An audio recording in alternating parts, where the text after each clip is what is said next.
haters, lurkers, supporters, allies, sympathizers, interested viewers.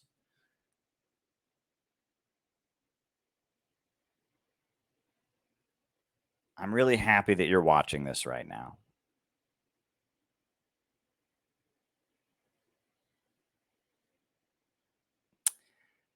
I just have to tell you that with my utmost sincerity. The fact that you are here right now means the world to me.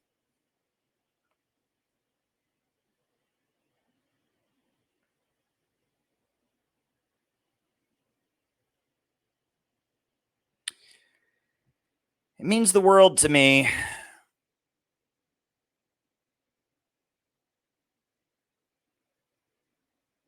but I must continue to remind myself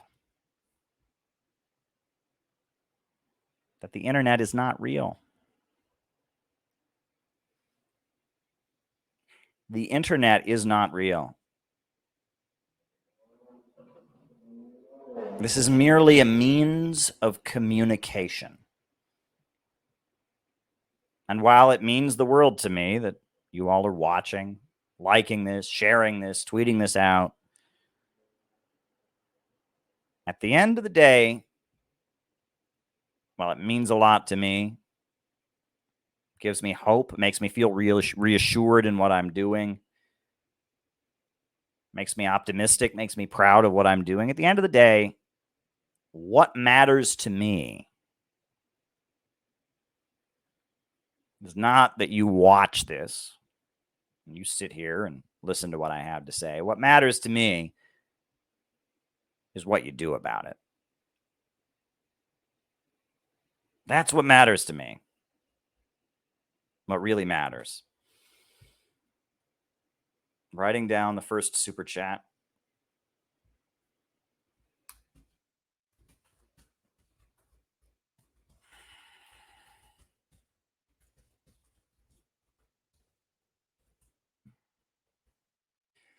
What matters to me is what this program inspires you to do. That is what matters to me. What matters to me is what happens off the internet, not on the internet. That's what matters to me. Because I got to tell you, a lot of what happens on the internet is bullshit. It's bullshit.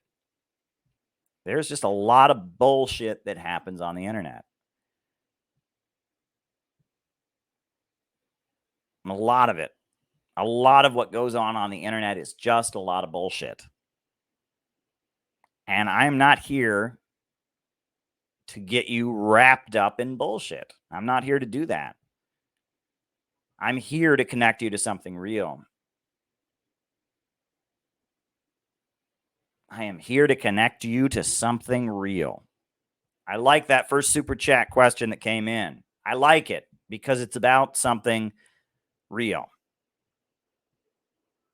So I got to tell you, it's a hot summer here in New York City. New York City can be a very hot place in the summertime. A lot of concrete here, brick walls, concrete pavement. It's like an oven in New York City.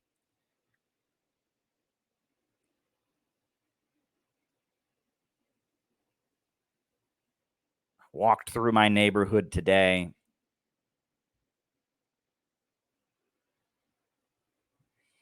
And I just came back to the conclusion that I keep coming back to. This country urgently needs a movement. This country urgently needs a movement.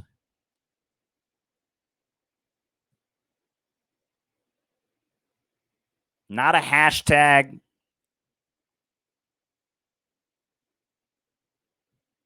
Not a social media trend. not wokeism, not anti-wokeism. This country needs a movement. Urgently. This country urgently needs a movement. And nothing on the internet, nothing intellectual, nothing woke, nothing anti-woke, nothing will be able to do what a movement can do. And I saw your tip, Daniel.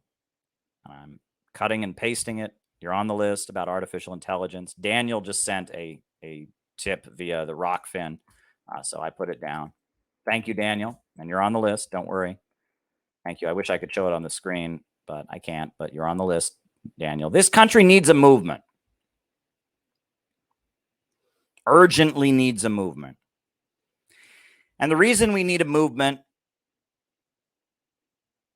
is because the country is falling apart. The roads are crumbling. They're unpaving the roads in 27 different states. Our railroads are falling apart and derailing. Our power plants are exploding and malfunctioning. A couple years ago, the power grid in Texas collapsed. The power station here in Manhattan exploded a little while back.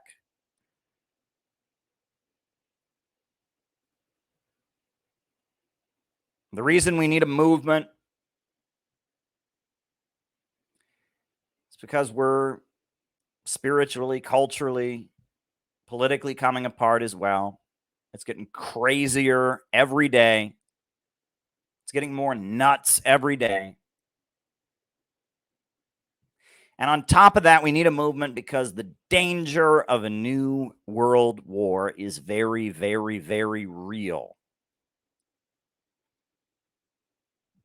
We're facing the danger of a new world war. The country is falling apart economically. Wages are dropping. Living conditions are getting worse. The country is falling apart economically. It's pulling apart politically, socially, culturally, spiritually. And we're about to possibly have some kind of drastic confrontation. I don't know if you've seen the latest revelations from Seymour Hersh about the war in Ukraine and the details there. I might get into that later, but we urgently need a movement. We need a movement that is pro-growth, in favor of rebuilding this country, improving living standards. We need a movement that is anti-war and doesn't want to march us into a thermonuclear war or an all-out global confrontation with Russia, China, People's Korea, and all the other anti-imperialist countries. We urgently need a movement that rejects the low-wage police state. We need a movement urgently. We urgently need a movement, a real mass awakening of the population. And the internet is rigged. The internet is completely rigged. The internet is completely bankrupt, and nothing online is going to cut it. We need a movement, a real in real life mass awakening of the population. There's no way around it. We need a movement. Social media is rigged. We need people knocking on doors. We need people handing out leaflets on the street. We need people protesting.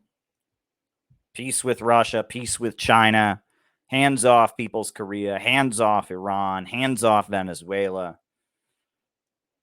No police state. Stop the attacks on our civil liberties. We need a movement. We need people to do what Ramsey Clark, my former boss, I used to work for Ramsey Clark at the International Action Center. What did he do his whole life? He had been the U.S. Attorney General. He saw how ugly things were on the inside. He was fired by Richard Nixon, so he immediately went into anti-imperialist organizing. He organized protests against the U.S. invasion of Iraq and the Gulf War.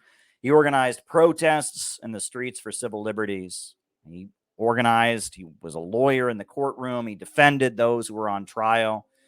He dedicated himself to exposing crimes against working people, whether it was the crimes, at Waco against the religious folks who were blown up by the federal government at Waco, or the crime of framing Lyndon LaRouche and sending him to prison, or the crime of voter suppression, or the crime of the imprisonment and framing up of Mumia Abu-Jamal.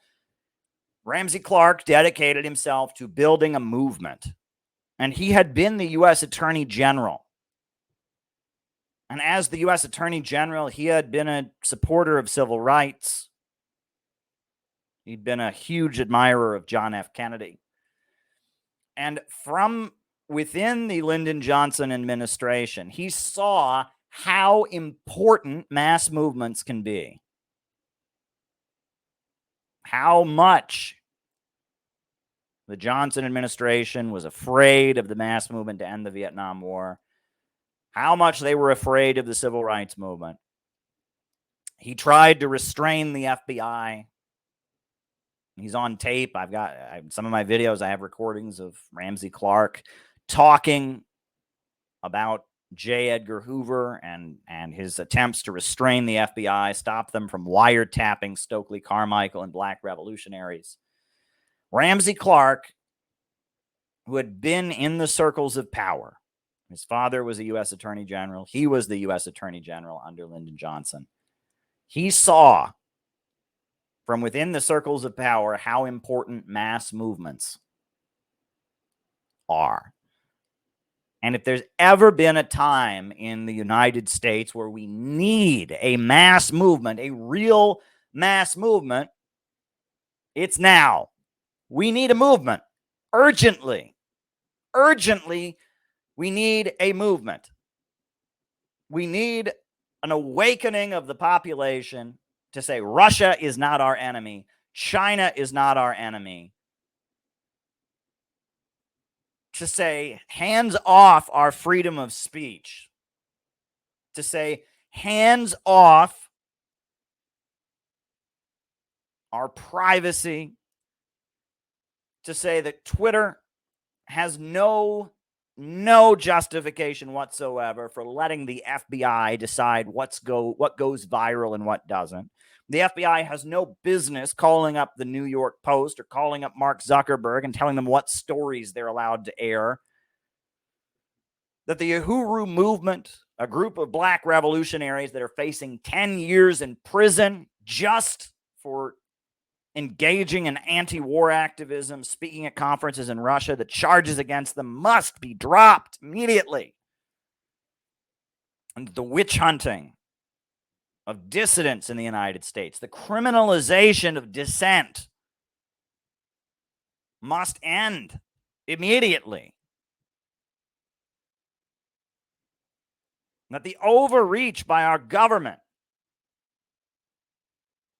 the combined criminal conspiracy that goes from Washington, D.C., all the way over to Silicon Valley, all the way up to Wall Street, a sinister triangle of evil that has gripped this country and is leading us off a cliff. This conspiracy must be repudiated by the American people.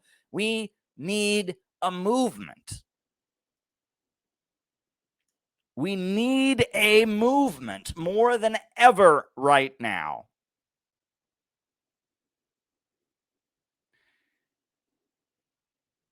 And we don't have one. In the past, I've raised the slogan, out of the movement to the masses, referring to the left bubble, referring to the synthetic left. But at this point, the synthetic left isn't even a movement. There was a lot of protesting around George Floyd. when they were trying to get Donald Trump out of office. There was a lot of anti-Trump protesting, but that isn't even a movement. That's a hashtag. That's a social media trend. It's CNN manipulation of politics. That's not even a movement. You can't even call it a movement, the synthetic left. And it's done. And it's over. We need a movement urgently in America right now. We need people to take history into their own hands. We need people doing activism. August 6th, there's going to be a very important rally and protest at the United Nations. Humanity for Peace. You can go to their website. I'll drop the website in the chat. Humanityforpeace.net. A lot of different groups are going to be there. Libertarians, Libertarian Party, the Schiller Institute, various communist groups, a church. One of the churches has endorsed Archangels for Liberty, a Christian group. We need a movement. August 6th, great. Humanity for Peace, great. Protest on the anniversary of Hiroshima, saying no more Hiroshimas, no more nuclear war. Great. We need a movement, and that's a step in the right direction. August 6th, Humanity for Peace. That's a great start, but it's not enough. We need a movement. All right, if you're watching this right now, I love you. I love you because of the fact that everything in the world has been done to prevent you from watching this. If you Google me, you Google my name, everything in the world has been done to convince you not to listen to a word that I have to say, to convince you that I am the incarnation of Satan, that I am the most evil thing that has ever existed. Did you know? I mean, Google my name. It comes up. They accuse me of every evil deed under the sun. And if that doesn't tell you how scared they are of a movement, I don't know what to tell you.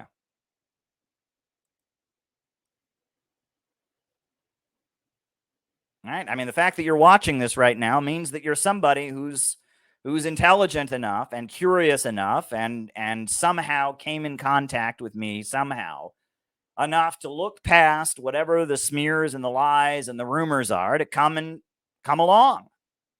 Glad you're here. Glad you're here. I am so glad you're here. But there's not enough of us. And we're just on the internet. And the internet is a trap. It's a dead end and it's a trap. The internet is a dead end and a trap. That's what it is. The internet is a dead end and a trap. If all you ever do is listen to me talk, we ain't going nowhere. We need a movement. We need a movement. And you think, I know that saying that is not going to get me a boost online. This isn't what people want to hear. People want to hear cynical humor. People want to be told that, that somebody they don't like is a big doofus. People want to be reinforced in what they already believe. People want to feel good about themselves. Nobody wants to be told that you need to do something. No one wants to feel obligated to do something that they're not already doing. So I'm not winning any points with you by talking the way that I am right now. And that's how you can tell that I'm telling you the truth. I'm not telling you what you want to hear right now. I'm telling you what you need to hear right now. We need a movement. And if people like you don't take responsibility for the future of this country, for the future of your community, for the future of your neighborhood, and for the future of your planet, we are screwed. We need a movement. We need a movement. I mean, there's no way around it. We urgently need a movement. We need a movement right now. We need a movement urgently. We urgently need a movement.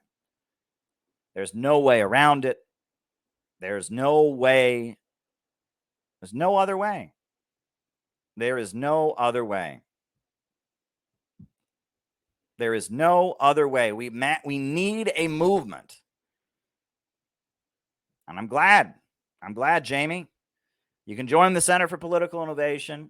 We're building a movement. We're going to be in the streets August 6th. We got a campaign in Portland coming up. We're still trying to figure out the details of that, talking to different people about different ideas and what's possible. Peter Coffin is currently making a documentary of our last event, the rally and then evening event that we had, in Manhattan.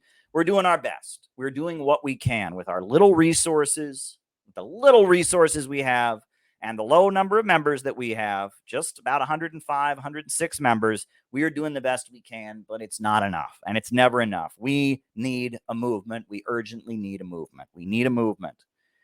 And I'm going to spend the rest of my opening remarks tonight, not sure how long I'll go. I'm going to start telling you about movements. I am going to tell you about movements. And I'm going to try to explain to you why movements are important. I'm going to give you different examples of why movements are important, why movements matter, what we can learn from movements. I'm going to do it in ways that probably would surprise you. I am going to tell you about a man who led one of the biggest movements history has ever seen. And if you want to talk about somebody who changed the world, this man changed the world. And if you want to talk about somebody who's been canceled and smeared, nobody has been smeared and canceled as badly as this man has. But I don't think there's anybody. I mean, there's a few people in history, maybe, but he's probably one of the people who had the greatest impact on world history. There are a few people in the 20th century who had anywhere near the impact that this man had. And that man is Stalin. Joseph Stalin. When people hear the name Joseph Stalin, they think, okay, wasn't he like the dictator of the Soviet Union during World War II? You have no idea. The Soviet Union was the largest country in the world in terms of geography. Huge. Look at a map. Look at all the territory that the Soviet Union included. Russia, Siberia, Ukraine. Look at a map. Central Asian countries, Kazakhstan. Look at a map. That whole area got electricity because of Stalin.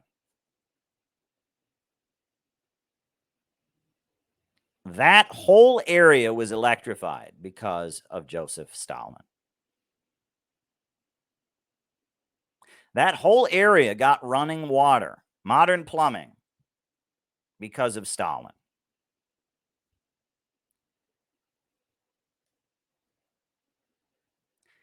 When that country was invaded, 1 out of 7 people was killed. 27 million people were killed. And Stalin was the leader who presided over a country facing horrors that we can't even imagine. The horrors of Nazi invasion. And he held that country together so firmly that they were able to withstand the Nazi war machine and push it backward.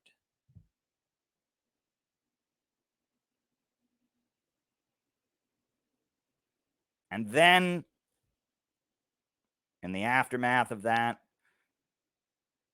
when the USA had the atomic bomb, they were able to develop their own atomic bomb. And shortly after Stalin's death, they launched the first satellite into orbit.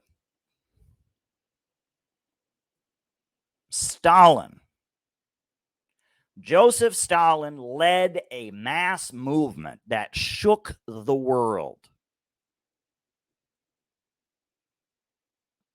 It made the lives of millions and millions and millions of people better. He wiped out illiteracy in the former Soviet Union. He raised millions of people out of poverty. He led the people of the Soviet Union to make horrendous sacrifices to defeat the Nazi menace, the menace of fascism. And you, if you're living in the United States, you have directly benefited from what Stalin did. Believe it or not, if you live in America, if it wasn't for Stalin, your life would be a lot worse.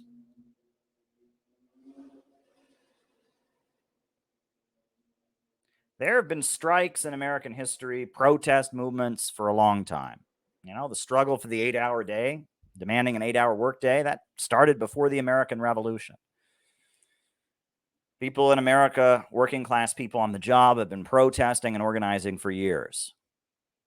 The biggest strike wave in American history was in, I believe, the 1870s. It was the railroad workers' strike, and it lost miserably. The railroad workers didn't win anything. All that we got out of it was the National Armory System. They built armories all over the country so they could put down strikes in the future. There's been strikes and labor struggles all throughout American history. But when was the labor movement winning the most? When did we see the biggest gains for workers on the job in America? The 1930s. 1934, the summer of 1934, the working class of this country was in revolt. In San Francisco, the dock workers went on strike. In Minneapolis, the Teamsters, the truck drivers went on strike. And in Toledo, Ohio, the auto light workers went on strike. In most of the South, the sharecroppers went on strike. A state of emergency was even declared in South Carolina. The summer of 1934 was not that different than most of U.S. history. There was an uptick in labor struggles. There was more strikes and protests going on because the conditions of the Great Depression had become unbearable.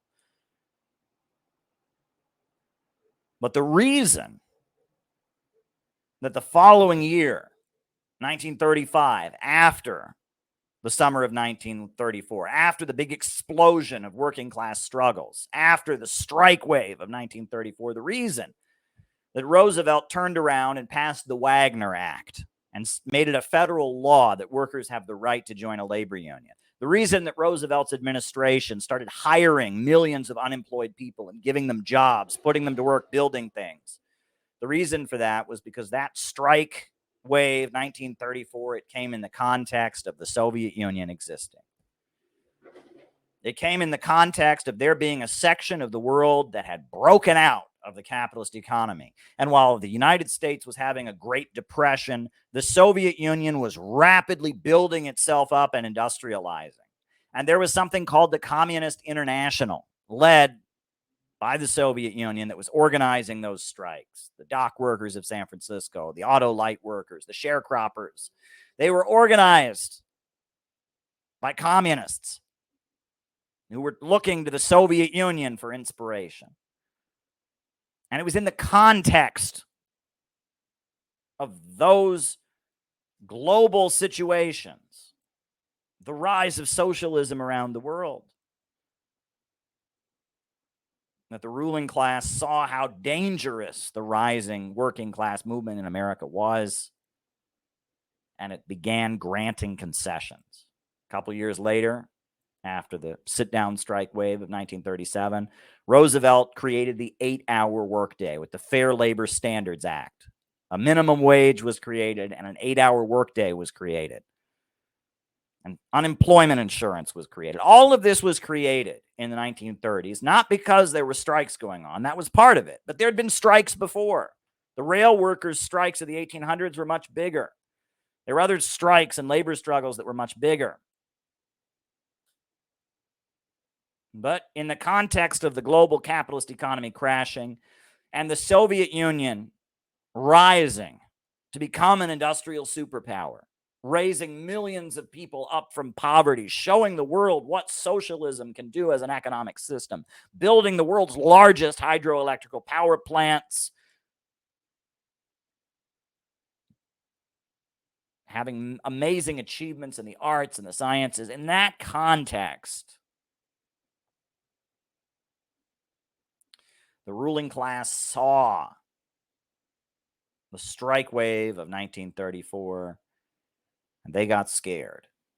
And that was the beginning of the concessions and reforms that were won. That's important to recognize. People don't understand this. Stalin led a mass movement.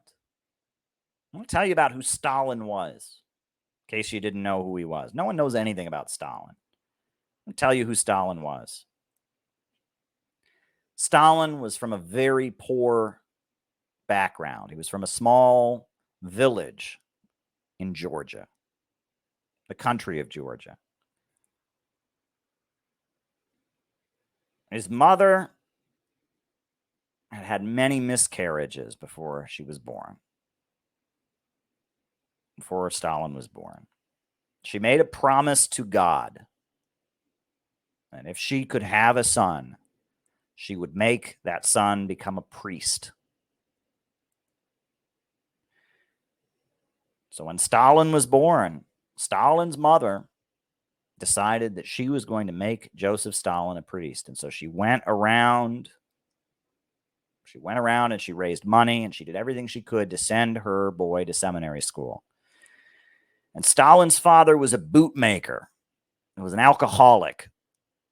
Beat up his mother, beat up Stalin quite a bit.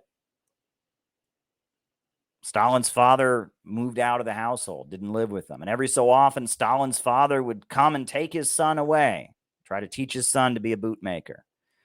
And then Stalin's mother would come and take him back. He spent his childhood between two parental households, one belonging to his drunken father, who was a bootmaker, and the other belonging to his mother, who was a fanatically religious woman who was determined to have him become a priest. You can imagine what that young man went through. But regardless, he ended up as a teenager in seminary school, learning to become a Russian Orthodox priest. And when Stalin was in seminary school, we started to see that he was an organizer. He was a natural born organizer. In seminary school, they had a rule that one could only read religious books. So Stalin went to the local village, went to the book dealership, bookshop, made an arrangement, and he started selling underground literature, smuggling forbidden books at seminary school and making money doing it. He ran a book smuggling ring at the seminary school. He was constantly getting in trouble for running this underground book smuggling ring. He was quite popular, and it was amazing that he was quite popular because he was not Russian. Most of the people attending this school were Russian, but he was from Georgia, and they made fun of him for his accent. He was thought to be inferior because he was from a different nationality, an oppressed nationality. He was Georgian, not Russian. But regardless, even though they didn't quite trust him because of his nationality, because of his background, Stalin became very popular at seminary school. He ran the underground book smuggling ring. He got in trouble quite a bit, had a discipline problem, was considered to be a rebel child, young man of rebellion. One way or another, he eventually got chucked out of seminary school, but he knew how to read and write. And that put him ahead of a lot of people. Most people from little towns like Stalin's, little tiny Georgian villages, they didn't know how to read and write. But Stalin did know how to read and write. And he was a good writer too. And he wrote poetry. And he wrote songs. He wrote his own songs. He wrote his own poetry. He wrote beautiful, beautiful stuff. There's a poem by Stalin. This is one of Stalin's poems that he wrote when he was a teenager. Let me see if I can find it.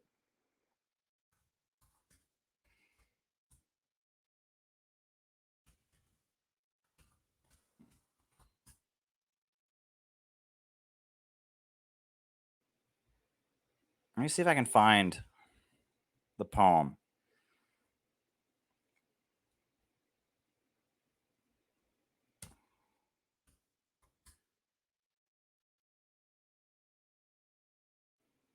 Let me see if I can find the poem. Yeah. Yeah, here we go. Here's one of Stalin's poems that he wrote when he was a young man.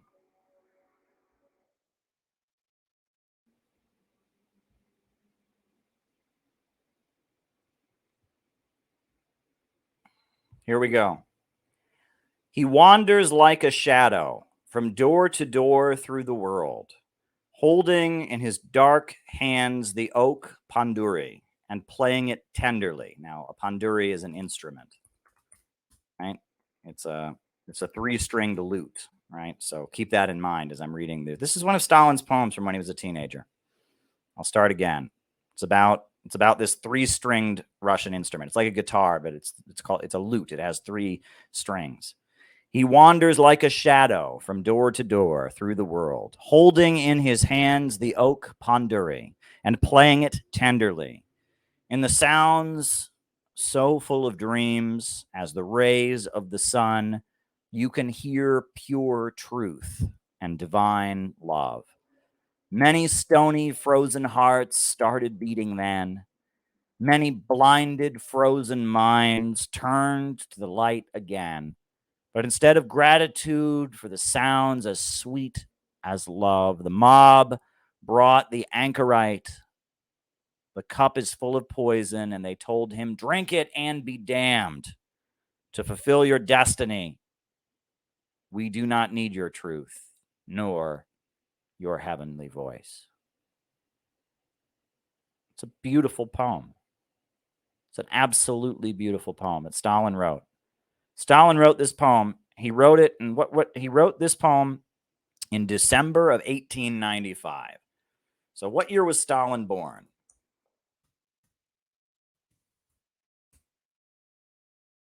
He was born in 1878.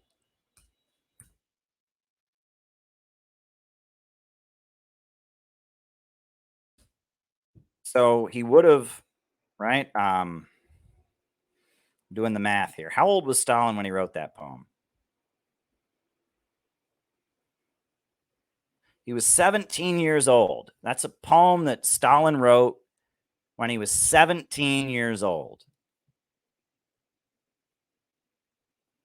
It's about being frustrated with the masses of people. People who can't appreciate truth and beauty. Right? The final line about the cup is full of poison and they told him to drink it, that's about Socrates. Right? That's Socrates being forced to drink hemlock.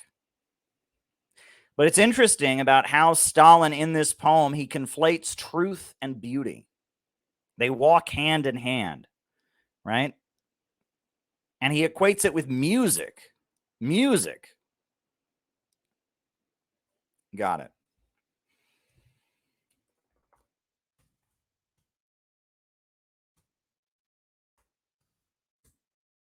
He equates it with music, right? He writes, in the sounds so full of dreams as the rays of the sun, you can hear pure truth and divine love.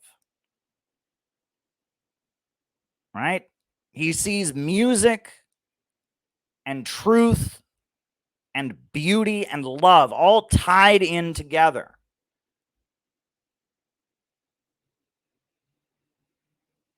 He sees himself as this musician walking around singing for the people to give them this truth, this divine love, and the people reject him.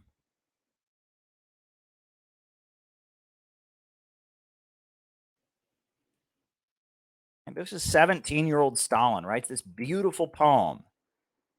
Read it one more time, just one more time, because it's so beautiful. Such a beautiful piece of poetry. I think many of us can probably relate to it. You can tell he was an organizer. Even at this age of 17 years old, Stalin was an organizer.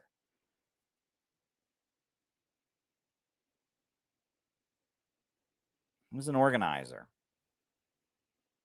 This is the cry of an organizer who has the truth about oppression, has the truth about people suffering, and the people don't want to hear it. One more time. He wanders like a shadow from door to door through the world, holding in his hands the oak panduri and playing it tenderly. And the sounds so full of dreams as the rays of the sun, you can hear pure truth and divine love. And many stony, frozen hearts started beating then. And many blinded, frozen minds turned to the light again. But instead of gratitude for the sounds as sweet as love, the mob brought to the anchorite the cup is full of poison. They told him, drink it and be damned to fulfill your destiny.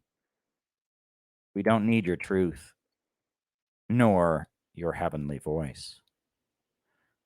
An amazing piece of writing. Utterly amazing piece of writing. He's talking about Jesus Christ. He's talking about the crucifixion.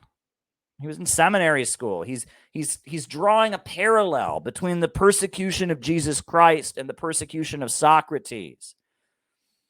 He's drawing a parallel between the musician who illuminates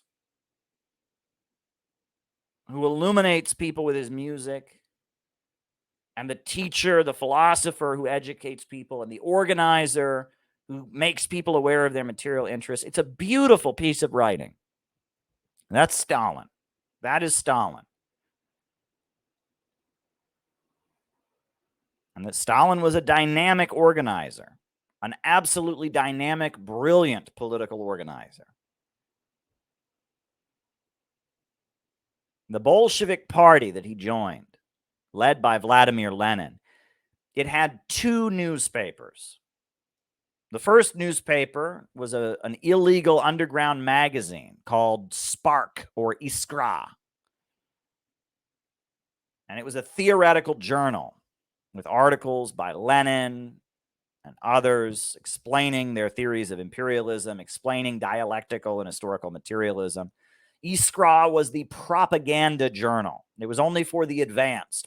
The Bolsheviks, you have to understand, Lenin developed his concept of the party of new type.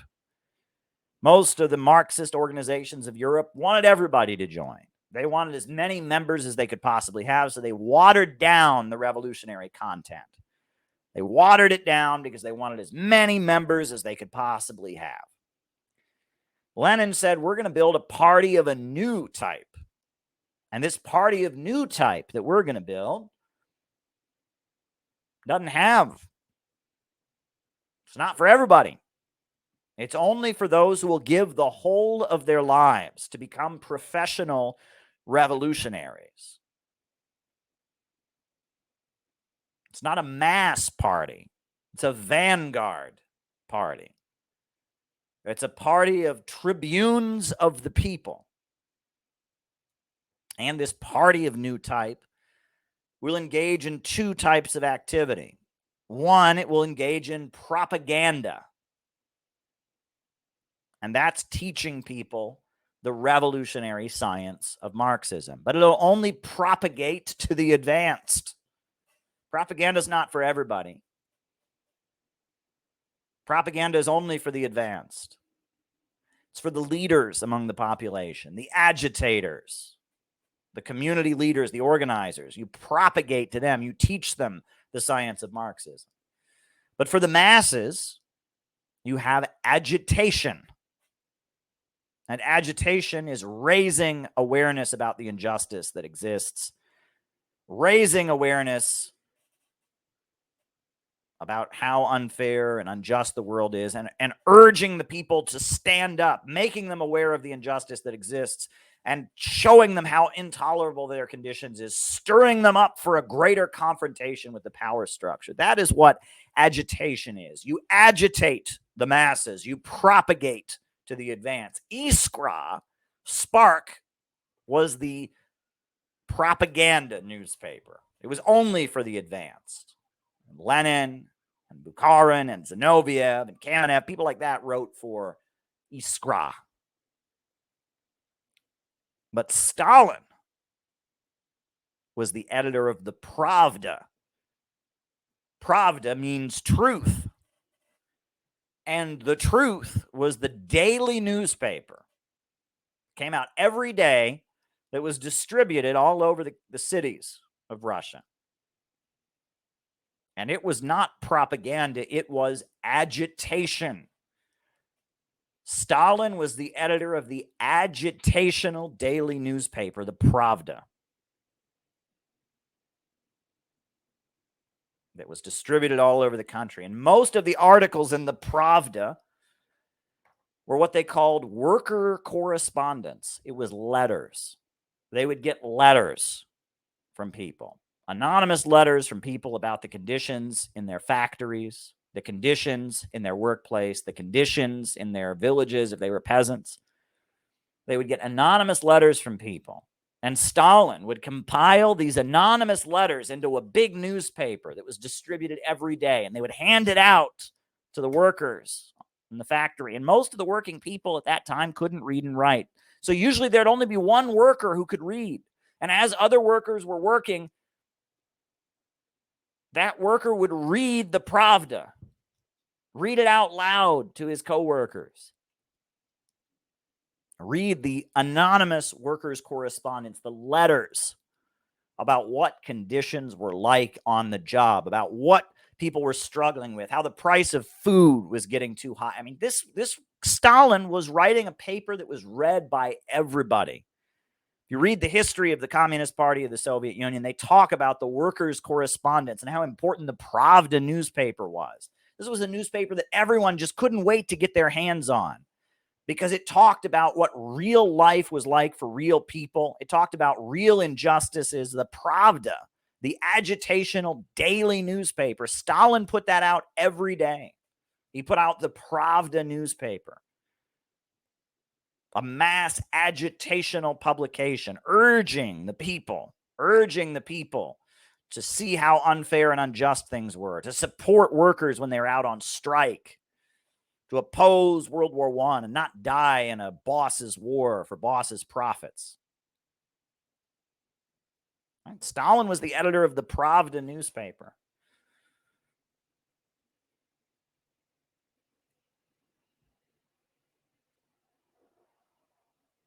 Stalin was a mass organizer. Stalin was a movement guy. And if you read Stalin's writings, I recently just started, I enjoyed rereading one of Stalin's books. Right? A couple of Stalin's books I've been enjoying, but there's two of Stalin's books I've been rereading.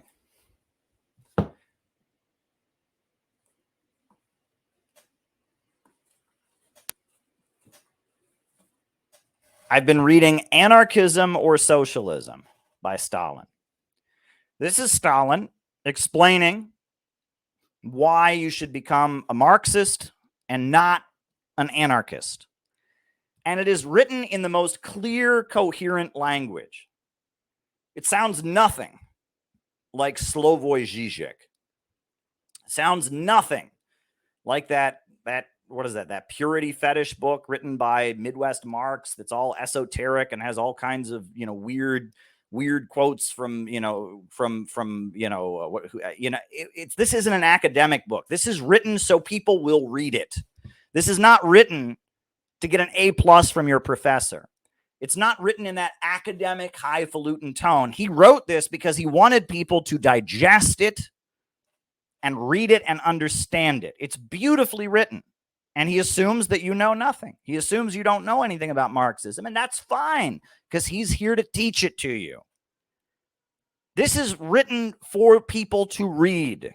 It's not written to impress anybody. It's not written to show off how big your intellectual Marxist dick is.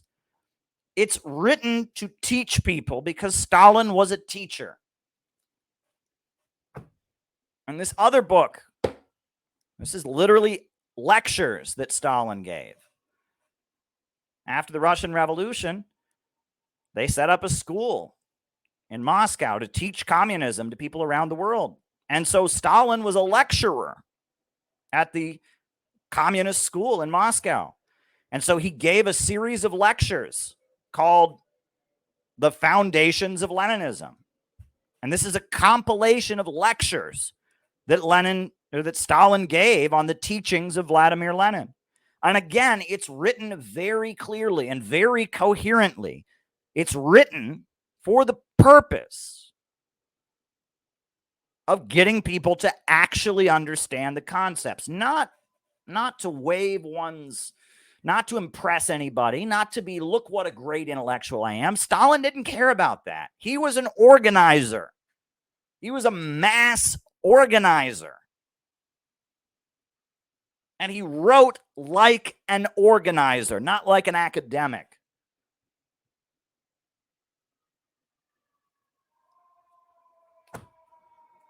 And then,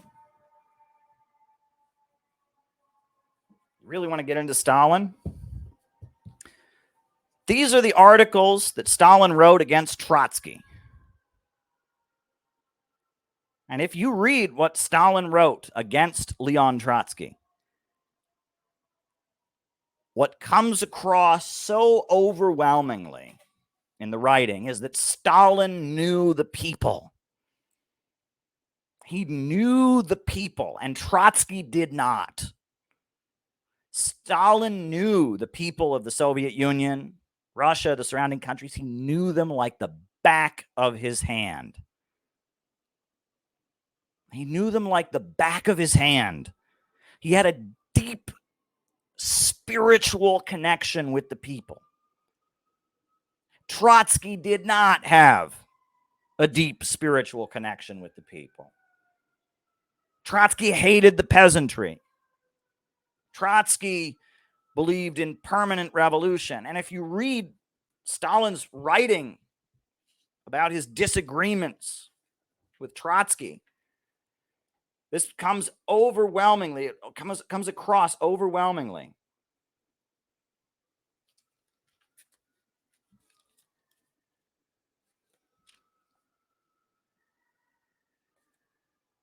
This is what he writes. Trotsky's arguing that they'll expand into the ranks. They'll expand the military. That they'll militarize the economy. And this is what Stalin writes. He says, a group of party workers headed by Trotsky, intoxicated by the success achieved by military methods in the army, supposes that those methods can and must be adopted among the workers and in the trade unions in order to achieve similar successes in strengthening the unions and reviving industry. But this group forgets that the army and the working class are two different spheres, that a method that is suitable for the army may prove unsuitable, harmful for the working class and for the trade unions. The army is not a homogeneous mass. It consists of two main social groups, the peasants and the workers, the former being several times more numerous than the latter. In urging the necessity of employing chiefly methods of coercion in the army, the Eighth Party Congress based itself on the fact that our army consists mainly of peasants, and the peasants will not go to fight for socialism, that they can and must be compelled to fight for socialism by employing methods of coercion. This explains the rise of purely military methods in the system of commissars and revolutionary tribunals. In the contrast to the army, the working class is homogeneous. Its economic position disposes it towards socialism. It is easily influenced by communist agitation. It voluntarily organizes in trade unions. And as a consequence of all of this, it constitutes the foundation, the salt of the earth. He's quoting the Bible, the salt of the earth of the Soviet state.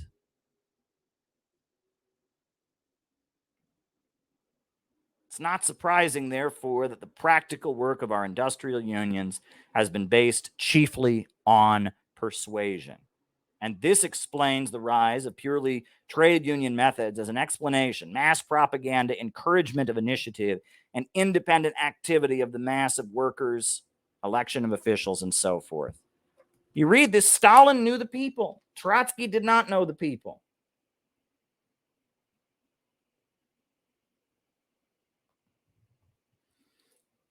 He talks of the working class of Russia being the salt of the earth. The salt of the earth. And where does the term salt of the earth come from? Salt of the earth.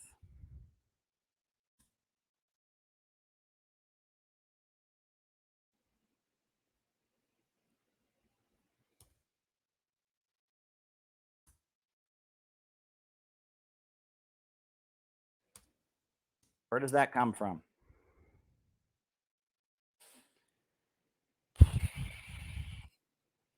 Google doesn't want me to know.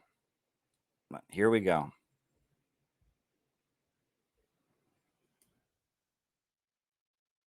Comes from the Bible, Matthew chapter 5:13. You are the salt of the earth. But if the salt loses its saltiness, how can it be made salty again? It is no longer good for anything except to be thrown underfoot. You are the light of the world. A town built on a hill cannot be hidden. And neither do people put a lamp and put it under a bowl, but instead they put it on its stand, and it gives light to everyone in the house. In the same way, let your light shine before others, that they may see your good deeds and glorify your Father in heaven. Stalin says that the working class of Russia are the salt of the earth. And I just read you his poem that he wrote, where he talked about light and music. Everything you've been told about Stalin is a lie, an exaggeration, a misconception. And you have to wonder, the man has been dead for so long, Why are they so determined to make you hate Stalin? Lenin is considered somewhat okay. You're allowed to like Lenin. You're allowed to say, well, Lenin was had good ideals, but Stalin ruined it all. Thank you. Writing it down.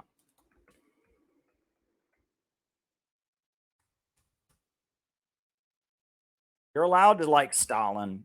You're allowed to like Lenin. You're not allowed to like Stalin. You're allowed to like Marx. You're not allowed to like Stalin. Stalin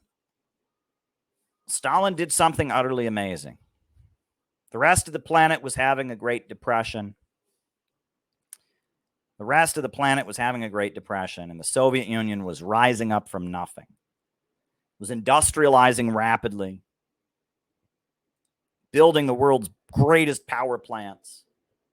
It was producing the best music the world had ever heard. Shostakovich.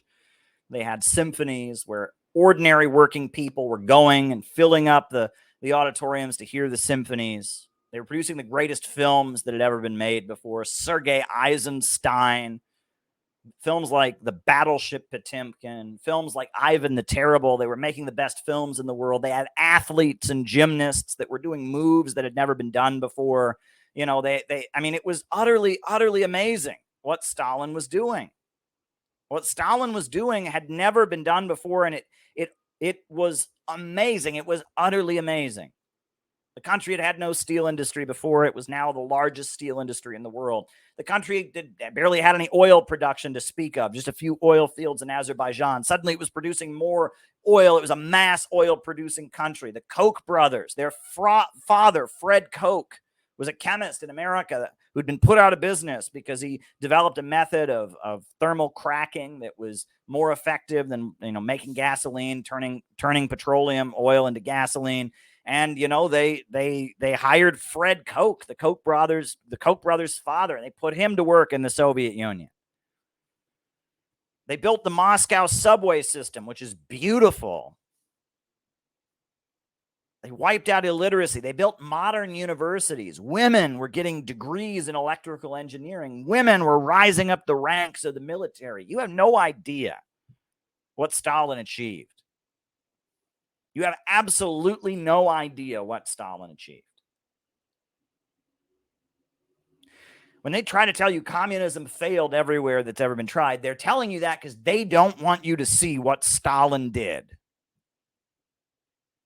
What Stalin did was unprecedented by history.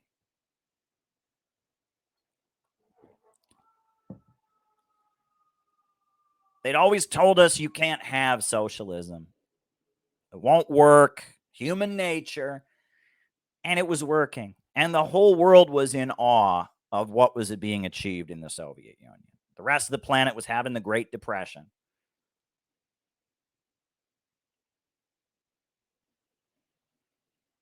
Stalin warned the world about the dangers of fascism. 1935, he reoriented the global communist movement to build a united front, a popular front against fascism. Before, they'd been focused on fighting the Social Democrats. But when Hitler came to power in Germany, Stalin said, we got to change our tactics. And they flipped. In the early 1920s, or in the early 1930s, Stalin wrote a lot about the need to break with the Social Democrats, to expose the Social Democrats as social fascists. Go and read Stalin's interview with H.G. Wells, one of the most amazing interviews. It's a dynamic interview where H.G. Wells and Stalin, they just go at it. And this great British intellectual, the guy who wrote The Time Machine, this famous writer, H.G. Wells, Stalin goes at it with H.G. Wells, argues with him about politics. And in the early 1930s, Stalin was focused on exposing the Social Democrats.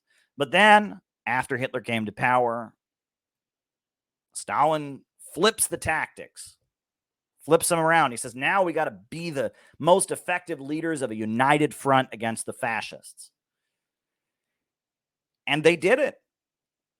And in Britain, they shut down the fascist Oswald Mosley at the Battle of Cable Street. Nazi sympathizer Oswald Mosley was going to have a march through a Jewish neighborhood. And so the communists, they organized thousands, tens of thousands of people to come and protect the Jewish neighborhood, to say, you shall not pass. Thousands and thousands of people piled into Cable Street. And they said, you shall not pass, you shall not pass, you shall not pass. And they blocked the march. It's a huge rebellion, the Battle of Cable Street in Spain, when the Spanish government was facing an uprising by fascists. Franco, thousands of people from all over the world went to Spain to fight fascism because Stalin called them. 5,000 Americans went to Spain and fought against Franco because Stalin said we have to fight fascism. The Americans who went to Spain, they were called the Abraham Lincoln Brigade. The Abraham Lincoln Brigade. And this is close to me. When I was in high school, I'm from a little town in Ohio called Orrville, Ohio. That's where I grew up. And I thought it would be interesting to see if there'd ever been a communist in Orrville, Ohio. So I Googled Orrville, Ohio, communist. It's a tiny town. It's like 10,000 people. I figured, what are the chances I'm getting into communism? I live here, and, Ohio, this little town in Ohio. I wonder if there's ever been a communist here. Well, there was. There was a guy named Carl Geiser. And And Carl Geiser had been studying electrical engineering at Cleveland State University in the 1930s. His parents were farmers in Orrville, Ohio. They were farmers in Orrville, Ohio, and he had been studying electrical engineering. He was really good at math, a math whiz. And he'd been studying at Cleveland State University, and he got his degree. But he also joined Students Against War and Fascism, which was a club at Cleveland State University. Students Against War and Fascism was a club led by communists. He was against war. He was against fascism. He joined Students Against War and Fascism. And then he went to the Soviet Union because they were hiring electrical engineers to work in the Soviet Union because they were setting up, they were electrifying the whole country. And Carl Geiser, this young man from the very same tiny little town in Ohio that I grew up in, he went to the Soviet Union, this farm boy from Ohio, and he was blown away by what he saw. The whole country was industrializing, raising people out of poverty, building and constructing. He couldn't believe it. He couldn't believe it. In the United States, they had homeless people living in these Hoovervilles, begging for work, riding railroads from city to city, starving. People were literally starving in America during the 1930s. And he went to the Soviet Union, and this poor country was rising up from nothing. And he was blown away by what he saw. He was blown away by what he saw. And so he said, what can I do when I get back to America? And they said, you got to join the Communist Party. So he came back to America and he joined the Communist Party. And the Communist Party was looking for volunteers to fight in Spain. And Carl Geiser went and fought in Spain. He was a captain in the Abraham Lincoln Brigade. And he fought in Spain against fascism. He was one of the international brigades that went and fought in Spain against fascism. Carl Geiser, a guy from my little town in Ohio, from my little tiny town in Ohio, went to Spain to fight fascism. And he got captured and taken prisoner. Eventually, he was sent home back to the United States. There were 5,000 Americans who went to Spain to fight fascism because Stalin called them.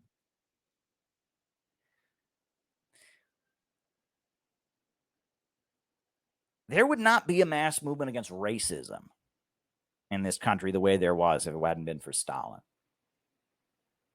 The Communist Party, they declared that black people in America were part of an oppressed nation.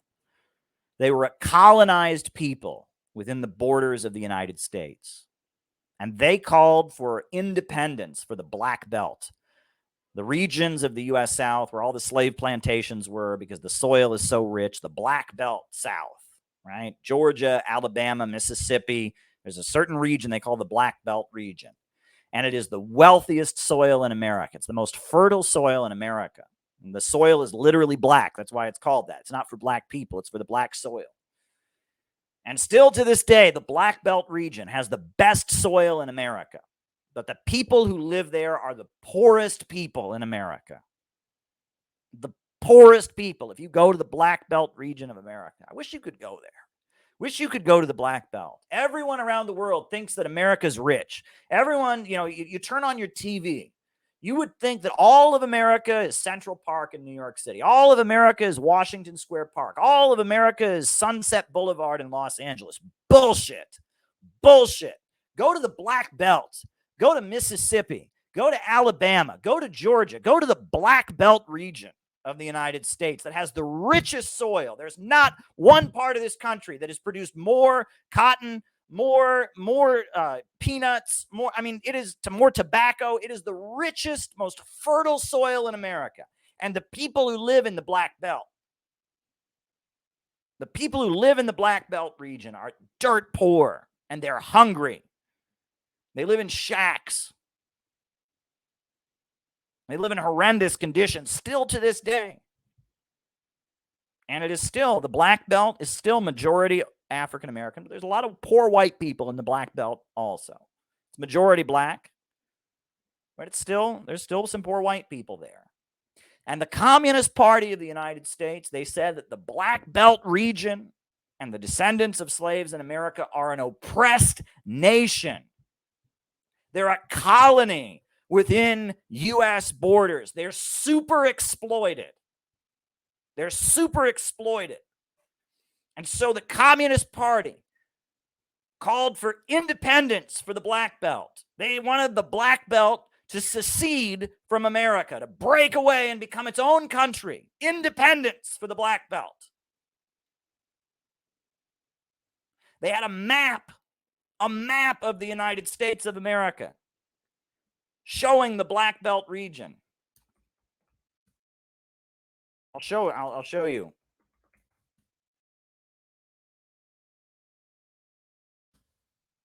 I'll show it to you. You got to see this. I'm not making this up. This was their election campaign poster, the Communist Party's election campaign poster from 1932. I'm going to put it on the screen here so you can see. You need to know this history. You need to know this history. This was the Communist Party's election campaign poster, 1932. William Z. Foster and James W. Ford, a black man running for vice president. William Z. Foster, the great labor leader running for president. Equal rights for black people everywhere. Self-determination for the Black Belt. And it has a map of America. Self-determination for the Black Belt. That was their election campaign poster. Now, this region of the United States where black people lived and were being super exploited, the remnants of slavery, self-determination for the Black Belt, equal rights for black people. In 1932, having a poster like this could get you lynched. Right? There was a Communist Party organizer in Alabama. He almost got the death penalty. They sentenced him to death for passing out communist leaflets, because under the Jim Crow system, it was a crime to urge black people to rise up. They sentenced him to death. Angelo Herndon, he was sentenced to death. He was on death row. They were going to give him the death penalty for urging black people to rise up, for passing out leaflets. And then the Supreme Court ultimately overturned it. Angelo Herndon. Google Angelo Herndon. This was all because of Stalin.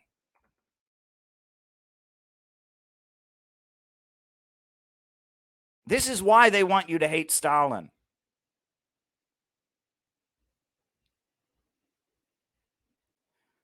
This is why they want you to hate Stalin. Read about Angelo Herndon.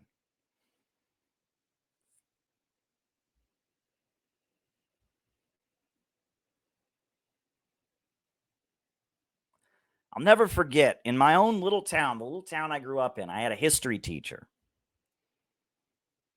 And he would bring me old articles from the town's newspaper, from my little town in Ohio, Orville, Ohio. He would bring me articles from my little town in Ohio, from the town's newspaper back in the day that he thought might be interesting to me. I'll never forget, one day he brought me an article from the newspaper in my little town from 1951. 1951. And you know what the headline was?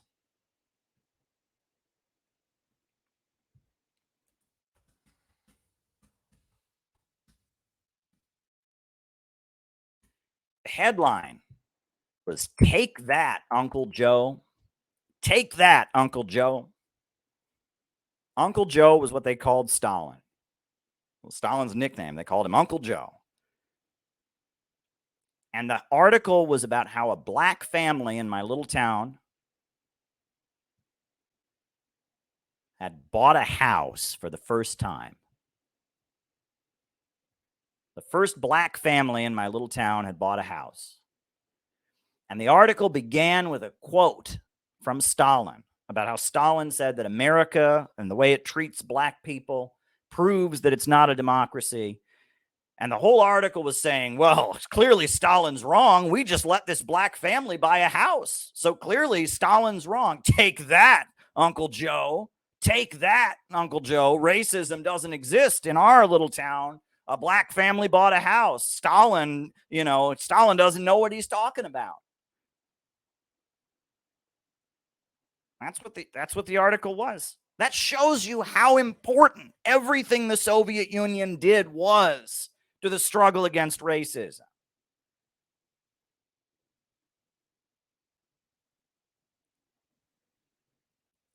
Emmett Till was lynched for whistling at a white woman shortly after Stalin died. Young black man, teenager, was visiting his relatives in Mississippi. He was from Chicago, and he whistled at a white woman, allegedly, and he was murdered for it. And they mutilated his body. His body was just horrendously mutilated. They just beat this young man to death, tortured him, threw his body in a river. It was horrendous. So then the mother wanted the world to see what had been done to her son. So she had an open casket funeral so you could see how this young man was just brutalized. And they photographed the mutilated body of young Emmett Till. I'm not going to show the photograph on here. It's a pretty awful photograph of what was done to this young black man. Well, the Soviet Union, they took that picture and they sent it all over the world to show the world what America is really like, to say what America really is.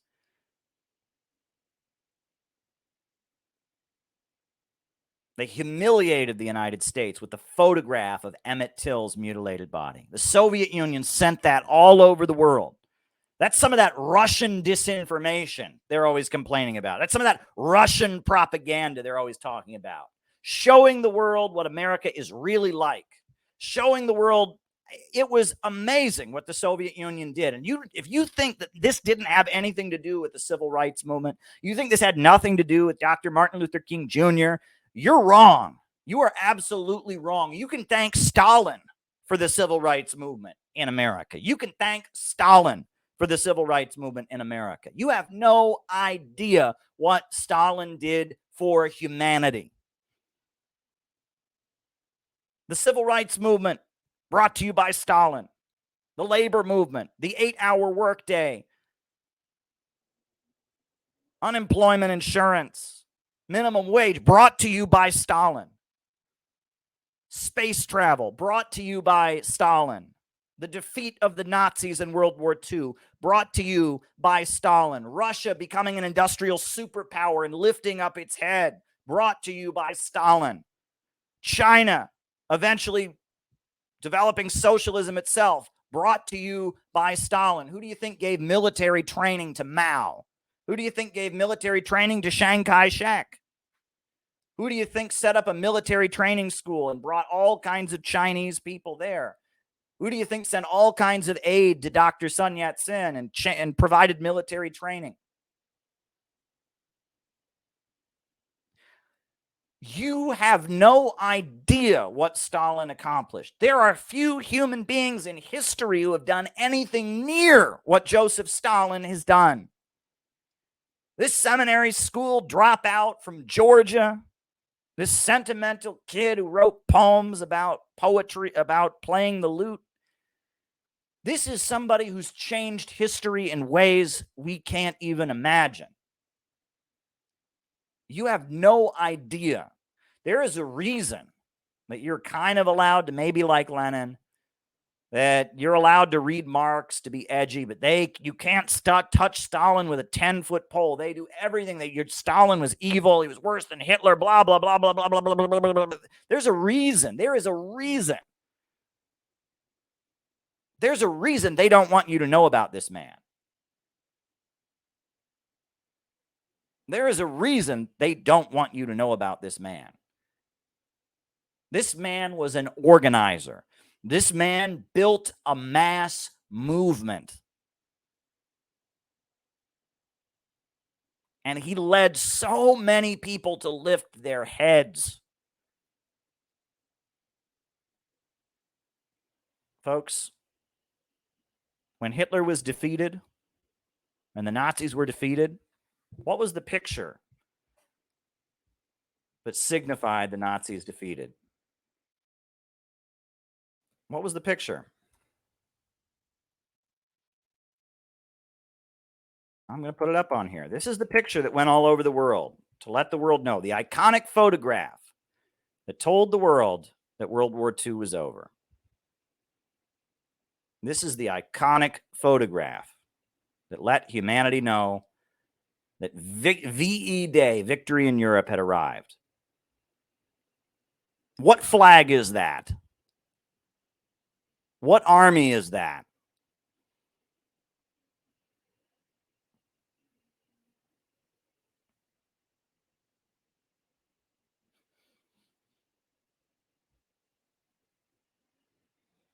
Take a look at that picture. Just look at that picture for a few minutes. Just reflect on it for a few minutes. I'm not even going to say anything. I'm going to be silent in memory of all the people who died, all the people who sacrificed, and all the lies we've been told about the great heroes of that time. Think about how the American government is currently spending billions of our dollars to arm people who tear down monuments to that great moment.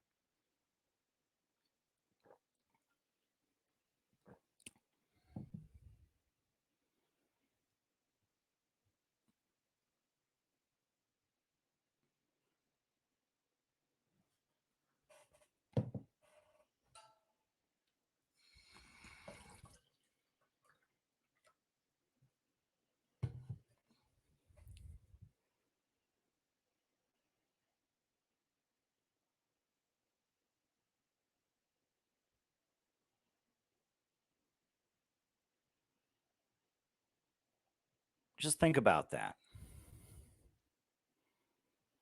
Just think about it.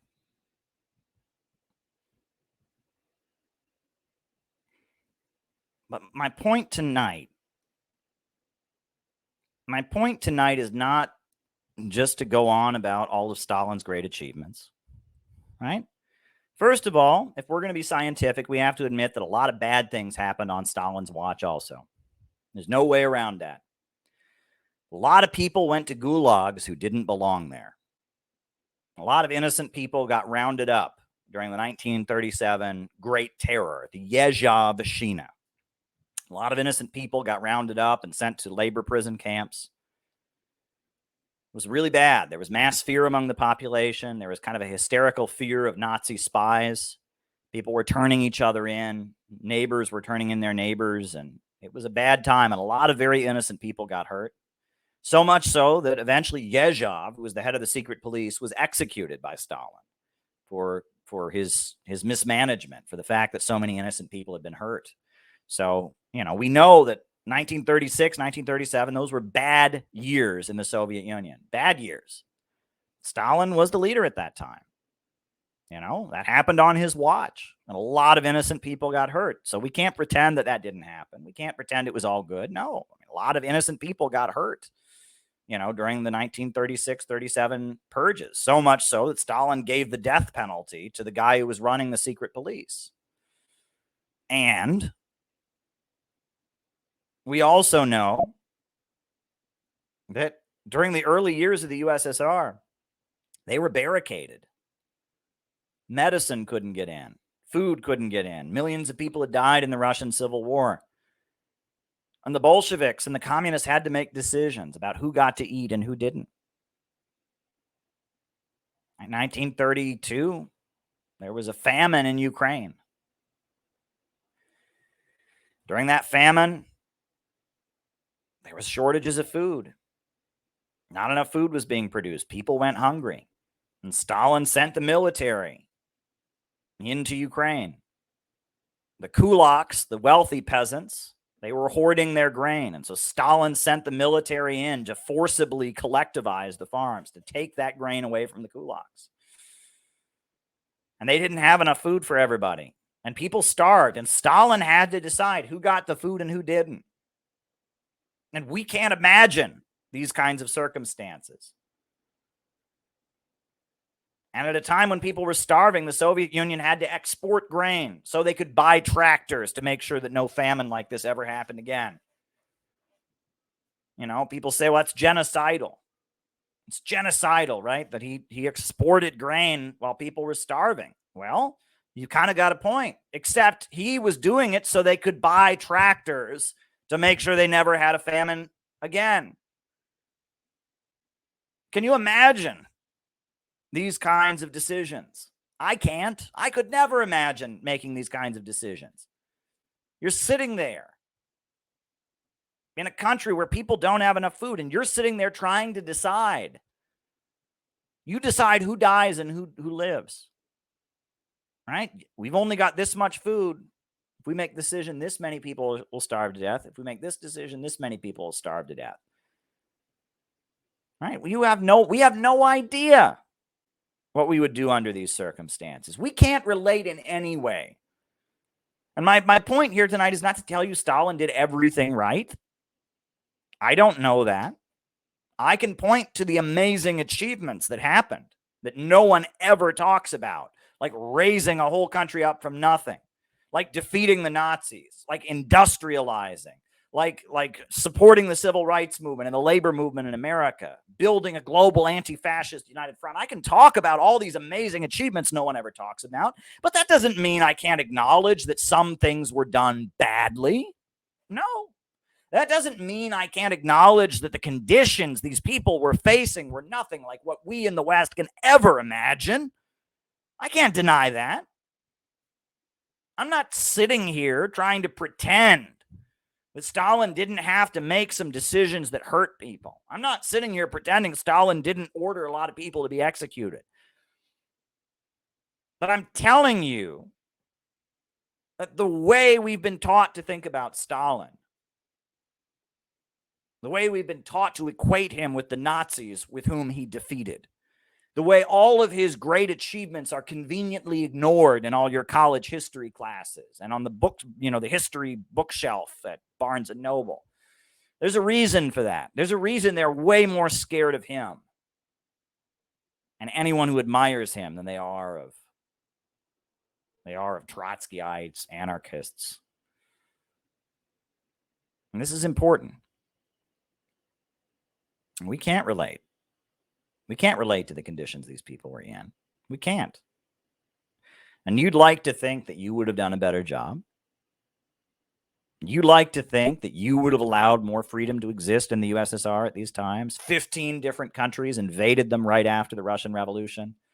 Barricades to prevent food and medicine from getting in.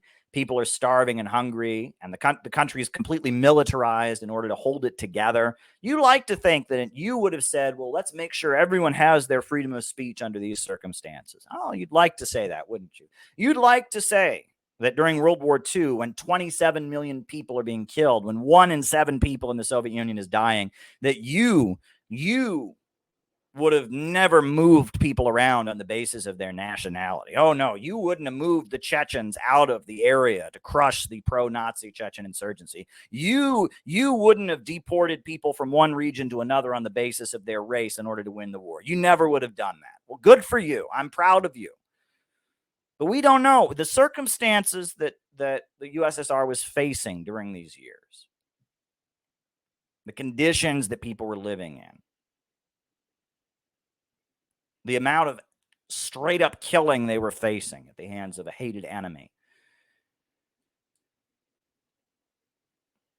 the high cost decisions they had to make that had dramatic consequences for lots of people.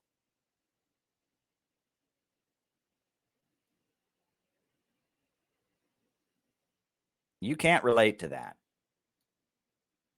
All you can do is say that the fact that out of the nightmare that was thrust onto the people of Russia and the surrounding countries, out of the nightmare of World War I and the Russian Civil War and famine and blockade and starvation, we got miracles. We got untold miracles. We got a whole country rising up from poverty. We got the music of Shostakovich. We got the films of Sergei Eisenstein. We got a modern steel manufacturing industry. We got huge power plants. We got modern universities. What they accomplished in horrendous circumstances should blow your mind. what they were able to do, despite everything that they were up against, should blow your mind.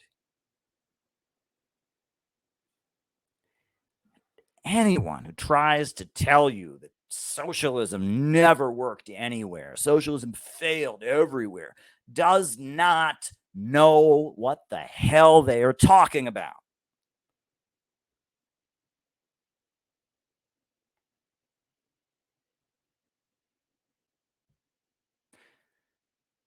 But the only reason this is relevant in what I'm telling you right now, right? Anybody can make a YouTube video or a Rumble stream or a Rockfin, giving a blowjob to Stalin on the internet. Anyone can do that. And historical arguments don't matter. Okay. I'm not here to win a historical debate. Leave that to Grover Furr. Grover Furr, he's done a lot of great historical research. His book debunking Timothy Snyder, Blood Lies, is a tremendous book. I hope people go and read it. I don't necessarily agree with everything Grover has said, but I love his work. I recommend it. I've got Grover Furr's books right over here. Grover Furr, Khrushchev Lied, great book. I'm a Grover Furr fan if there ever was one. Okay.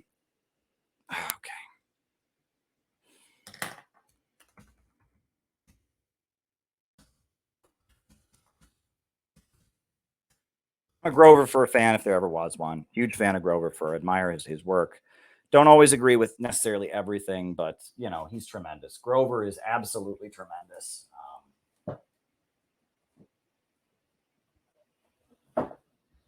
It's only so many hands, but anyway, Grover is absolutely tremendous. But the reason that this matters, the reason all of this matters, is because Stalin was an organizer.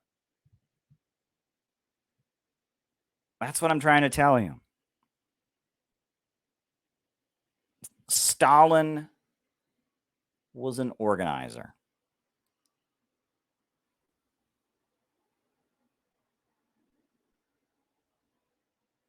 Stalin was an organizer.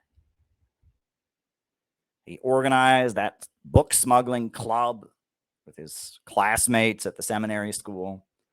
He organized oil workers to go on strike. He was the editor of Pravda, the agitational daily newspaper. Stalin was an organizer. Stalin built a movement.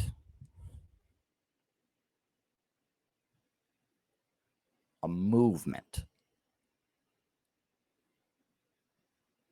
A movement demanding peace, land, and bread. A movement demanding healthcare and jobs and education. Stalin built a movement. I'm going to tell you two personal stories about me and my experience in a movement and why we need a movement so badly. Story number one is this. When I was 15 years old, I found out about a discussion at a communist bookstore in Cleveland, Ohio. My mother and brother were driving to Cleveland, so they agreed to drop me off.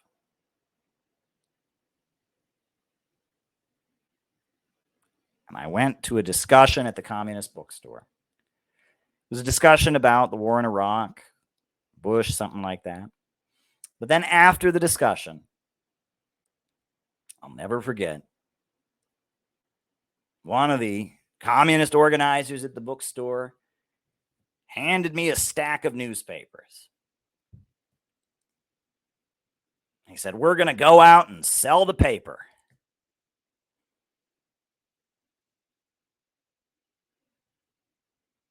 And I said, "Wait a second. Hold up. You want me to go out and walk up to people I don't know and try to get them to pay me actual money for a newspaper about communism?" And they said, "Yep, we do it all the time. We're going to go out and sell the paper." And I was like, "No, I can't do that." And they're like, No, we do it all the time." 15-year-old Caleb Maupin in my Letterman's jacket 15-year-old Caleb Maupin, who was shy. 15-year-old Caleb Maupin, whose family had told him to not talk to people about politics, that I was an embarrassment with all of my belief in communism. 15-year-old me went out on the streets of Cleveland Heights, Coventry neighborhood, and sold newspapers to people on the street.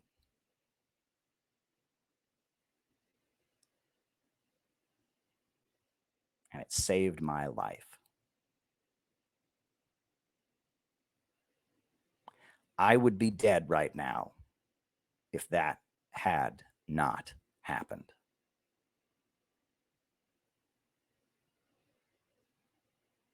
And I'm dead serious about that. They had not taught me to sell newspapers. They had not taught me to get out of my shell. If they had taught me to not be a shy person, if they had not taught me how to interact with people, I would be dead right now. I'm not going to get into my personal life. Too much of my personal life's all over the internet anyway. I'm not going to tell you why, but I can guarantee you, if that day had not happened, I would be dead. They saved my life. I'm not joking.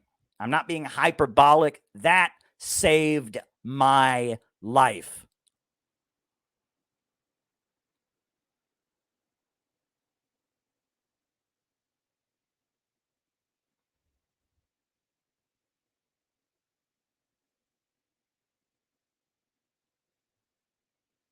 And you know what that is? Going out on the street and talking to people you don't know about communism, that's called organizing. That's called building a movement. And that's what Stalin was all about. He wasn't great because he understood history better than everybody else. He wasn't great because he could, debate people. He wasn't a debate bro. Stalin wasn't great because he wrote the best books. Stalin was a great organizer. Stalin could sell newspapers better than anybody. He was the editor of Pravda, the daily newspaper. And organizing is what has brought me true happiness in this life. And it's why I am where I am. I'm sitting to you in my lovely Brooklyn apartment. I'm sitting in my lovely Brooklyn apartment right now. I would not have this life if it wasn't for that moment.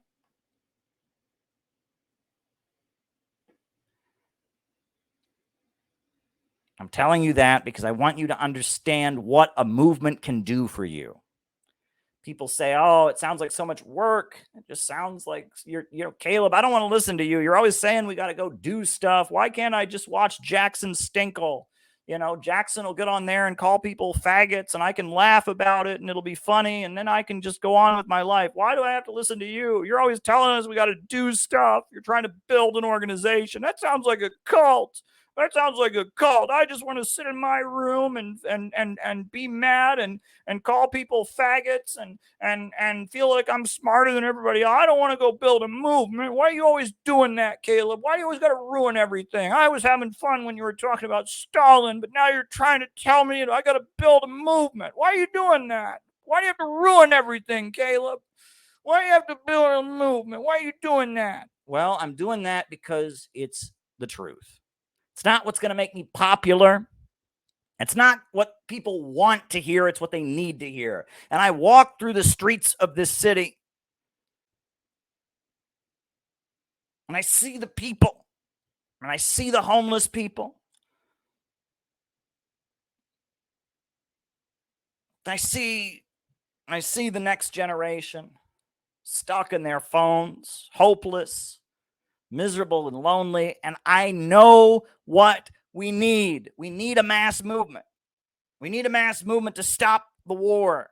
We need a mass movement to stop World War III. We need a mass movement to stop the low-wage police state. We need a mass movement to rebuild our communities. We need a mass movement to rebuild this country, the highways and bridges, but we also need a mass movement to save the soul of America.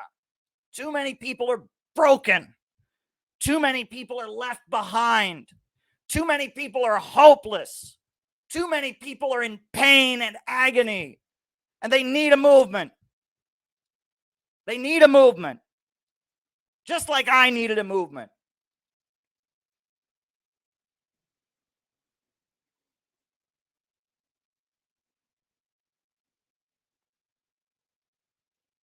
They need a movement. This country needs a movement. The neighborhoods need a movement. The world needs a movement. And there are many people who need a movement. They need a movement. They need a movement.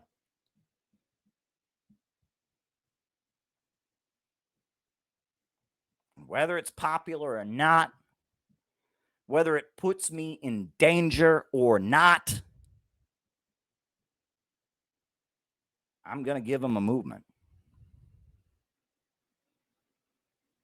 I'm going to give them a movement. I am going to do my damnedest. I am going to do my best to give them a movement. Because what this country urgently needs is a movement. We need a movement. We urgently need a movement. There's no substitute for a movement. Nothing online is going to solve this. Nothing from some other corner of the world is going to come and rescue us. There's not going to be a savior from the Democrat Party or the Republican Party. We need a movement.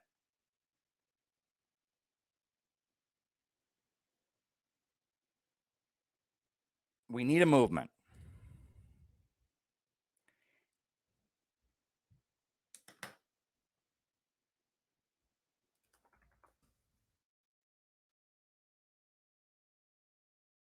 We need a movement. We need a movement. And a movement involves a lot more risk than just talking on the internet. And a movement puts you in a lot more danger. And a movement isn't easy. And a movement involves making mistakes, involves people letting you down. A movement involves sacrifice, risk, involves people getting arrested, involves people going to prison. You think Stalin didn't go to prison?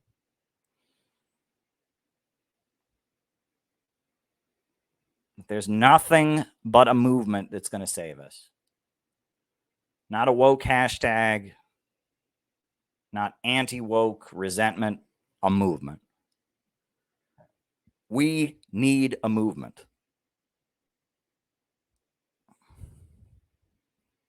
Now, I told you all about Carl Geiser.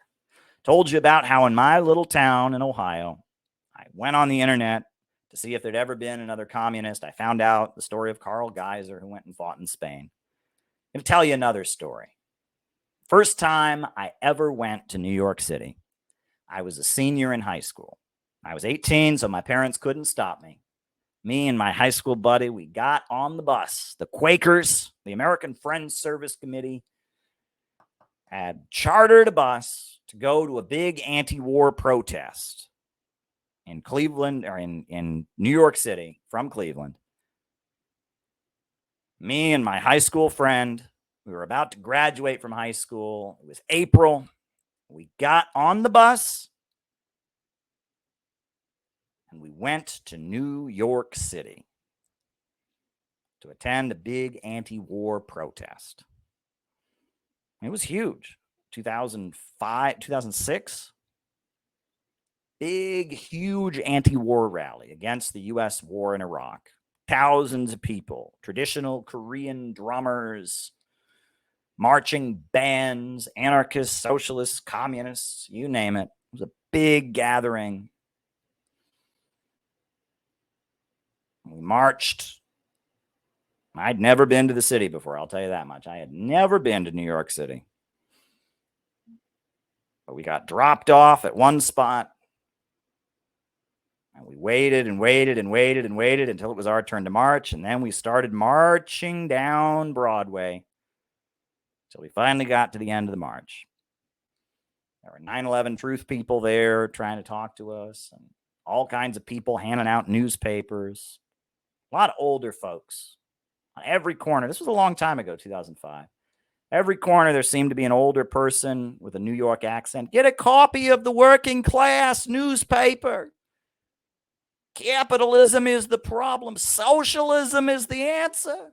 A lot of older folks with New York accents. Every Trotskyite group you ever heard of. Maoists, Enver Hoxhaites, anarchists, social democrats. Every corner practically had a different communist group trying to hand out literature to us. We're walking down the street. We're walking down the street towards the end of the march. Toward the very end of the march, as we're reaching the very end, saw 5 or 6 old men in wheelchairs.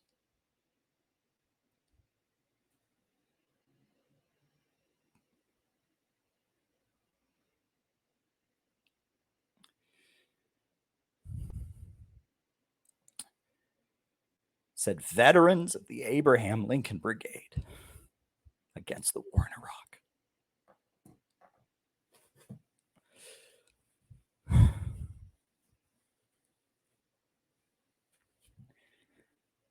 Veterans of the Abraham Lincoln Brigade. There weren't many of them left. In 2005, when I was a high school student,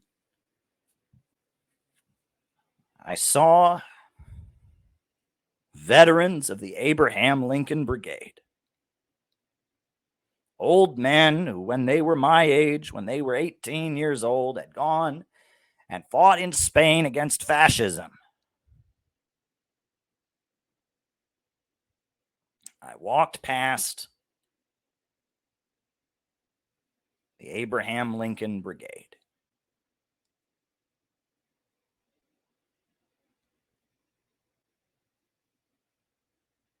Veterans of the Abraham Lincoln Brigade against the war in Iraq. When they were 18, they'd been marching with guns on their shoulder in Spain. And now in their 80s,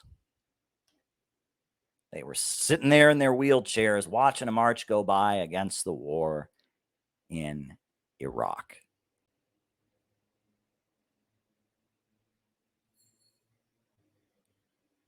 That is a mass movement. That's a movement. That's a movement. And that's what we're keeping alive.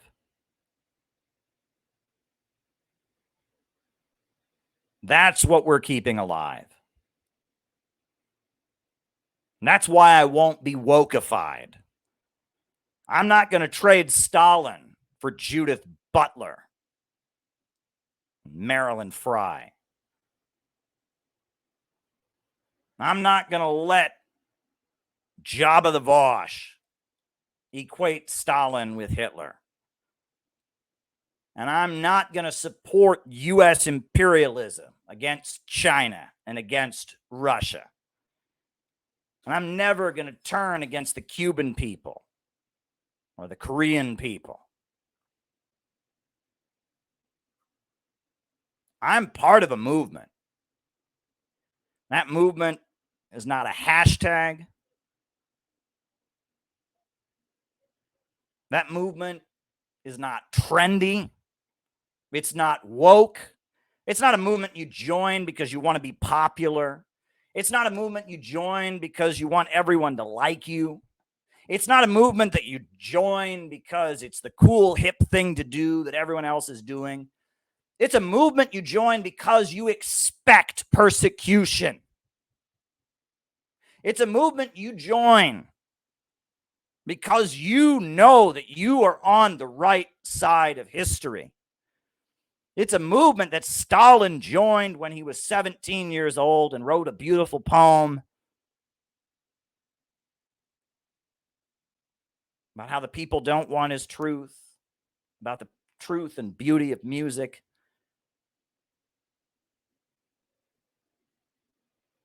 It's a movement that Jesus Christ was nailed to the cross for leading. It's a movement that so many people have died to keep alive, and they have done everything they can to obscure and hide from us. There is a movement in human history that they have tried to hide from us. They've tried to kill this movement. They've tried to suppress this movement. They've tried to erase this movement from history, but this movement is alive, and it is alive in Eurasia. This movement is alive, and it's more alive than ever before. This movement is on the battlefields of Donbass right now. This movement is guarding the demilitarized zone and refusing to back down on the Korean Peninsula right now. This movement controls the island of Cuba.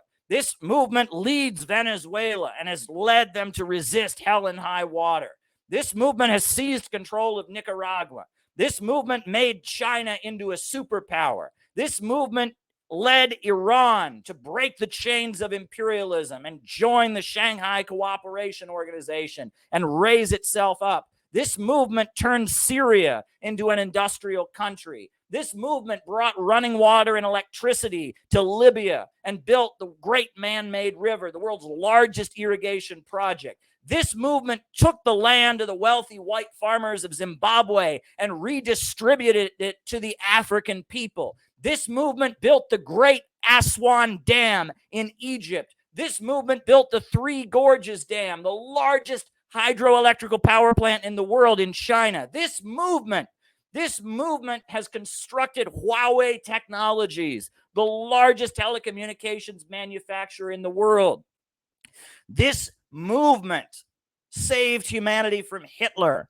This movement ended the Vietnam War and led the Vietnamese people to break their chains and raise their people up from poverty, an economic miracle, the socialist-oriented market economy of Vietnam. This movement defeated apartheid in South Africa. It freed Nelson Mandela from his jail cell and made him the president of a free South Africa. This movement liberated Angola and built Luanda, the capital city. Gave so many people in this impoverished African country their first job. This movement that they're celebrating right now in Russia, they're having the Russia-China Festival, celebrating the long history of cooperation between the Russian people and the people of Africa. This movement has changed the world. It has drastically changed the world. No one has changed the world the way our movement has.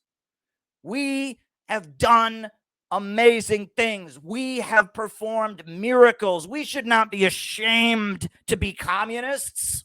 We should be proud to be communists. We have done unprecedented, amazing things, and we've learned from our mistakes. We've learned from our mistakes. We've corrected. We've adjusted. We've moved towards the 21st century. The leader of the Russian Communist Party is a Christian. Gennady Zyuganov has accepted Jesus Christ as his Lord and Savior.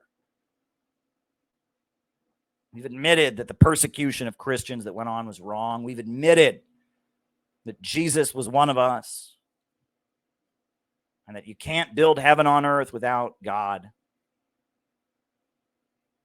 We've admitted that our atheism and our anti-clericalism was a mistake. We've admitted that atheism unleashed into the world some of the most evil Satanism we've ever seen. Ayn Rand, Friedrich Nietzsche.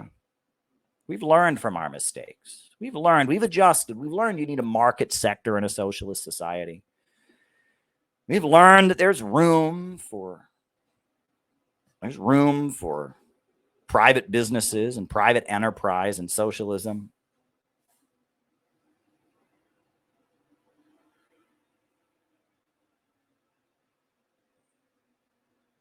we've learned that there are things that have been done wrong in the history of our movement. We don't deny that. We've adjusted, we've corrected, we've modernized. And if we've learned anything, it's that wokeism and the Democrats are not our friends. You can't be woke and be part of this movement. Wokeism are the foot soldiers of imperialism. Wokeism, degrowth, identity politics, this is the new face of the enemy. They may claim to speak in the name of socialism, but what they practice is fascism. What they practice is the extreme opposite of what Xi Jinping stands for, what Fidel Castro stood for.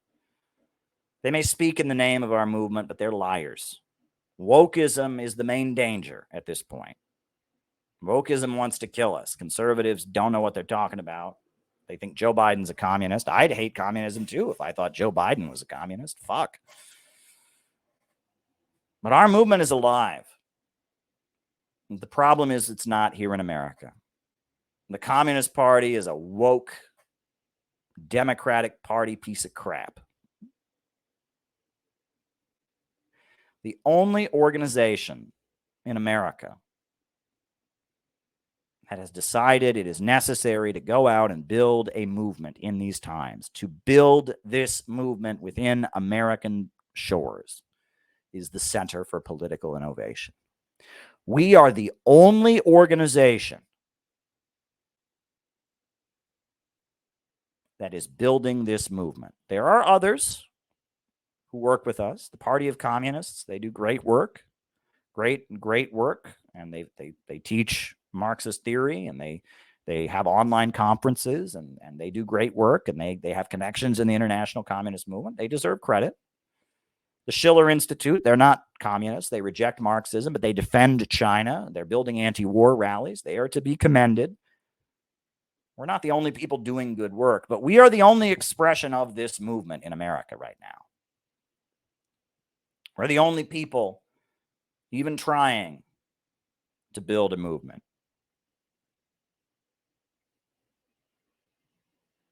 We're not giving up.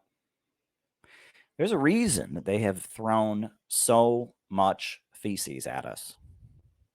It's because what we are doing, we are continuing the legacy of Joseph Stalin. We are continuing the legacy of Carl Geiser. We are continuing the legacy of William Z. Foster and Gus Hall. We are keeping the flame of this movement alive. And that's why they've thrown so much garbage at us. We represent what has taken power in China. We represent what has taken power in Donbass. We represent what has taken power in Nicaragua and Venezuela and Cuba. We represent what has liberated Iran. We represent what was destroyed when Libya was destroyed, when Gaddafi, the great African leader, was murdered.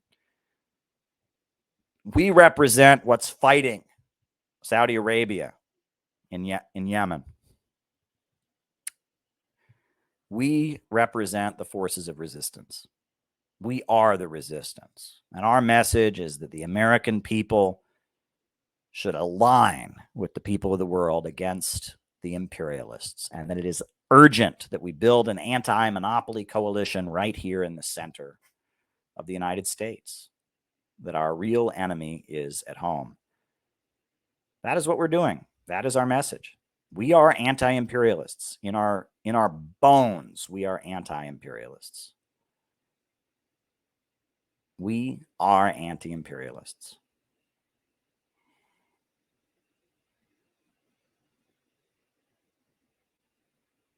So if you want to get involved in building a movement, sign up.